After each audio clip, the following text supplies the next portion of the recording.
What's up, people? It's your girl Adiola, and I'm tired of this nonsense. I'm about to lose my mind. Apparently, someone else kept $43 million in their apartment. $43 million cash in Ikoyi, and in the same apartment, EFCC found another 23 million naira and another 27,000 pounds. Altogether, EFCC recovered about $50 million. That is about 13 billion naira stashed in drawers, in bags. Hey, father! Hey. What I don't understand is the attitude of Nigerians. Nigerians are not upset with all these things. That someone is sitting on top of $50 million. In February, they found $9.8 million and another 74,000 pounds at the home of Andrew Yakubu. We talked about that. That is the former NNPC director. In March, they found 49 million naira abandoned at Kaduna Airport. Up to now, I don't know, maybe they don't have CCTV camera. They don't know who abandoned that money. On April 7th, they found another 448 million naira also abandoned. And on April 8th, they found 547,000 pounds plus another 21,000 euros and another 5.6 million naira, a total of 250 million naira. And now we're talking about $50 million. And on top of that, move closer in case you have not heard. Hey, for that! Can you guys believe that the Panama Papers revealed that our former president, Goodluck Jonathan, was allegedly involved in an illegal oil deal with Shell? Shell and the Italian oil company Eni acquired the field in 2011, paying $1.3 billion to the Nigerian government. According to documents filed by Italian prosecutors,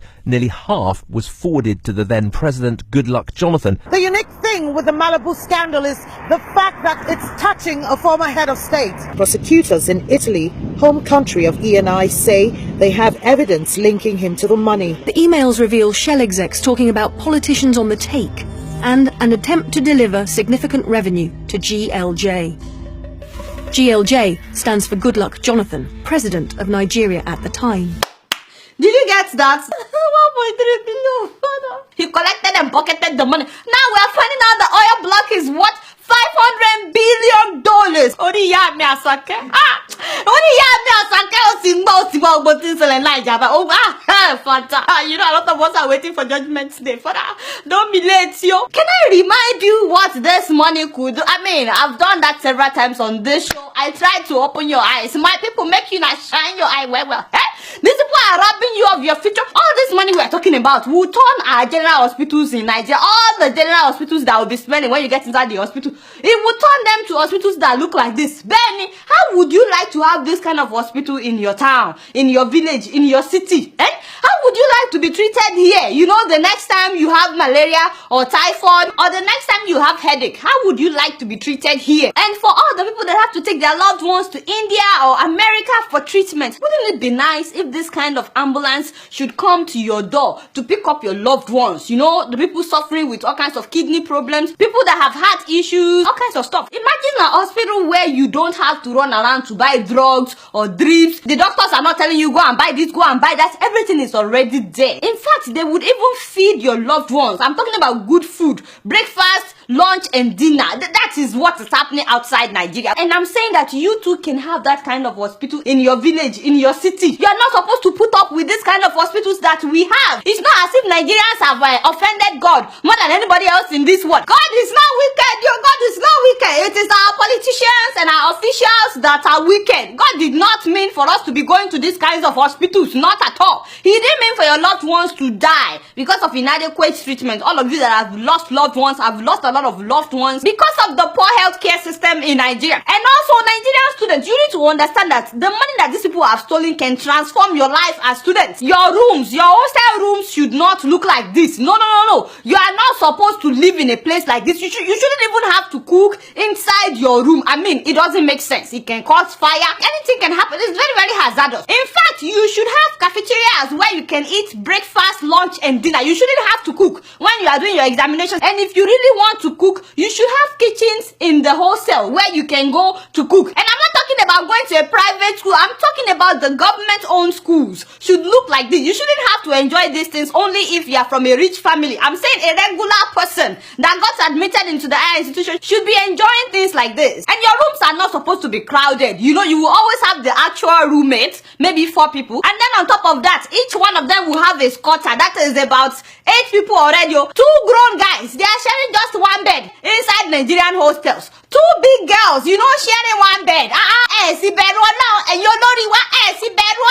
then you will have maybe 2 floaters that will be sleeping on the floor. Should that be my dear students, my dear Nigerian students, with all the money that these people are stealing, you should not have to put up with that. That is not how it is done elsewhere outside Nigeria. You can have rooms that would look like this. Then, in fact, when you get to your final year or your second to the final year, you should have your own room, everything to yourself. With all the money that these people have stolen, this is how your libraries are supposed to look like. You should have libraries that look like this with enough computers. This money that these people have stolen would be able to give you 24 hours of electricity on your campus. 24 hours every single day, and you would all have wireless internet all over your campus. Instead of those things we call airports right now in Nigeria. With all the money that those people have stolen, our airports should not be looking like this. I'm saying that Nigerians need to wake up. You are not supposed to be sweating inside your airport. It is not done anywhere else. Nigerians can have airports that would look like this, with working escalators, working elevators. In fact, all our airports can look like this. Every single one of them. You should have very fast wireless internet all over the airport. Right now, we don't have our own airline. Abi, no be so. We, in fact, Arik, what do you mean, Arik? Can you shut up for 1 minute? You don't get me started. We should have Nigerian airline. Right now, we don't have. But with all the money that these people have stolen,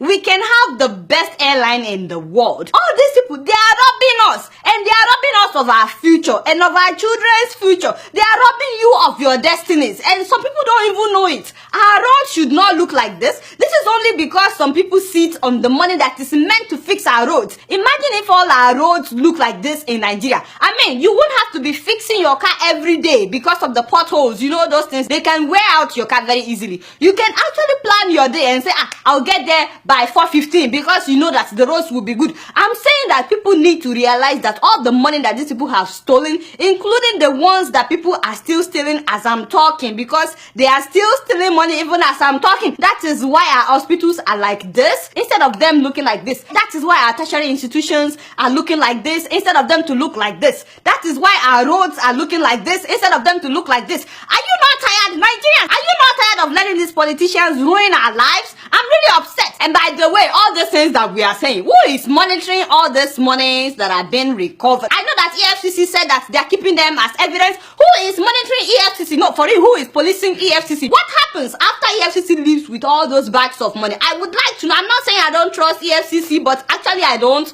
No offense. It's just that by now you would think there will be a website that will be tracking all this money. Shebi, it is our money. Nigerian people, we should be able to follow the money. Benny, how do we know that this money will not be restolen after they've been recovered? It's true. And when will it be pumped back into the economy? Because we keep recovering millions of dollars every month, yet people have not been paid their salaries for months. I mean, not only that, so many of these thieves, so many of these big people, they are bailing them. Some of them are bribing judges to clear their names. Can you imagine Andrew Yakubu saying that they should return his money?